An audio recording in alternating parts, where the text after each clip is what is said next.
platiner des bougies. Alors on regarde, j'ouvre le capot, instinctivement je défais le delco, je regarde les vis platinées, je dis le problème c'est ça, les vis platinées mangées jusqu'à l'os, plus rien, plus rien, plus rien, irréparable. Quelquefois on grattait un peu et puis ça repartait, mais là impossible, impossible, impossible, ils étaient offerts. Et puis je vois une petite lumière là-bas, je dis tiens, il y a un gageot qui est en train de travailler dans son garage, on va lui demander. Je vais vers le garage, il parlait un peu l'allemand, je parlais avec lui, je lui montre les vis platinées, oh, das Punt, das keine Punt. Il dit ici tu ne trouveras pas les Punt, les vis platinées, c'est impossible. Ça n'existe pas. Il dit peut-être en Allemagne dans un musée, il me dit. Ah mais il me donne du courage. Peut-être dans un musée en Allemagne. La tête basse se repart vers les copains, je dis écoutez les frères, on ne va pas dormir là, c'est un village, il y a 30 maisons.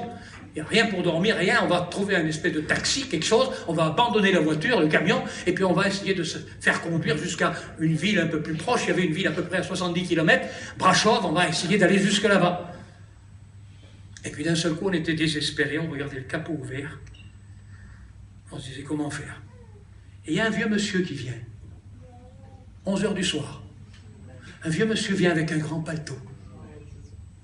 Pour moi, il était vieux, c'était dans les années 70. Peut-être qu'il est plus jeune que moi aujourd'hui, mais à l'époque, je le voyais vieux. Maintenant, je vois tous les autres vieux, mais les vieux, pour moi, ils ont 100 ans.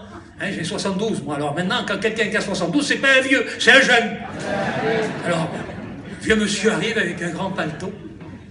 Il s'approche de nous. Et puis il me dit, en allemand, « Vous avez un problème ?» Je lui dis, « Oui, on a un problème. » Je lui montre les vis platinées. Ah, ouais. Il fouille dans sa poche, écoutez bien, il fouille dans sa poche. Dans la poche de cette espèce de vieux paletot qu'il avait sur lui, il sort une petite enveloppe, grande comme ça, je la revois devant moi, transparente, comme du cristal. Et à l'intérieur, les vis platinées. Et il me dit, c'est ça que vous avez besoin? Et il nous donne des vis platinées tout neufs, jamais servis. Ça venait pas d'un musée, ça venait du ciel. Il nous donne des vis platinées. J'ouvre, en déchirant le plastique, je les sors, je compare nos vis platinées avec les vis platinées qu'il me donne, c'est exactement les mêmes. Tous les frères qui étaient là autour du camion étaient là, sous le lampadaire, en train de regarder. Je me tourne pour voir où était passé ce fin donateur, il avait disparu. Je dis aux frères, courez vite dans les rues, cherchez-le, qu'on lui dise combien on lui doit, pour le remercier au moins quelque chose. Ils ont cherché partout pendant un quart d'heure, exactement comme les fils de prophètes, quand Élie a été enlevé au ciel, et qu'Élisée leur a dit, n'allez pas, c'est pas la peine. Ils ont cherché toute la journée. Pendant 24 heures, ils ont cherché où était passé Élie. Et il a dit, je vous avais bien dit que c'était pas la peine. Mais nous, on a envoyé quand même quelqu'un pour aller chercher un ange. Un ange, vous avez beau lui courir après, n'ayez pas peur, vous le trouverez plus. Est-ce que vous comprenez cela?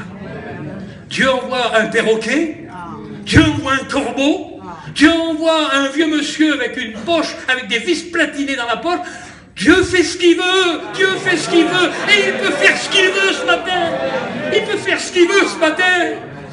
Il peut t'envoyer un ange, il peut t'envoyer un corbeau, il peut t'envoyer une bénédiction, il peut t'envoyer un mot de Dieu, il peut t'envoyer ce qu'il veut, ce qu'il veut, ce qu'il veut. Mais descends à Guérite, descends dans sa présence.